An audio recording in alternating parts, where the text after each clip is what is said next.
Hello guys, ഇന്ന് ഞങ്ങൾക്ക് കുഞ്ഞമത്തികളെ കിട്ടി. ഞങ്ങളെ നാട്ടിലേക്കൊക്കെ ചെറിയ മത്തിനെ കുഞ്ഞമത്തി എന്നാണ് പറയുക. അപ്പോൾ കുഞ്ഞമത്തി വറ്റിക്കാമെന്ന് വിചാരിച്ചു. മൺചട്ടിയിലൊക്കെ വറ്റിച്ച് നല്ല ടേസ്റ്റാവും.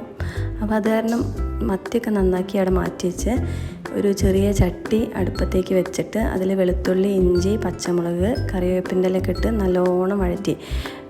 കുറച്ചധികം ചെറിയ ഉള്ളി എടുത്തിട്ടുണ്ട്. ചെറിയ ഉള്ളി എത്രത്തോളം ഉണ്ടാവണം അത്രത്തോളം ടേസ്റ്റ് കൂടുന്നാണല്ലോ പറയാറ്. അപ്പോൾ അതിൽ കുറച്ച് പൊടികളൊക്കെ ആഡ് ചെയ്തു. മഞ്ഞൾപ്പൊടി, മുളകും പൊടിയൊക്കെ ഇട്ട്. കാശ്മീരി ചില്ലി ഇല്ലായിരുന്നു, പക്ഷേ അമ്മേൻ്റെ മുളകും പൊടി കാശ്മീരിയൊക്കെ വെച്ചിട്ട് പൊടിച്ച് വെച്ചതാണ്. അപ്പോൾ അത് കാരണം കാശ്മീരി ചില്ലി പൗഡറിൻ്റെ ആവശ്യമില്ല. അപ്പോൾ അതിൽ കുറച്ച് പുളിയൊക്കെ ഒഴിച്ച്, വാളംപുളിയാണ് ഒഴിച്ചത്. ഇവിടെ മറ്റേ കുടംപുളി അതില്ല ഞങ്ങളെ വീട്ടിൽ. അപ്പോൾ അതിൽ വാളംപുളിയൊക്കെ ഇട്ട് നല്ലോണം തിളച്ചതിന് ശേഷം മത്തിക്കുട്ടന്മാരെ അതിലേക്ക് തട്ടി അത് നല്ലോണം വേവിച്ചിട്ട് അത് ഇളക്കാതെ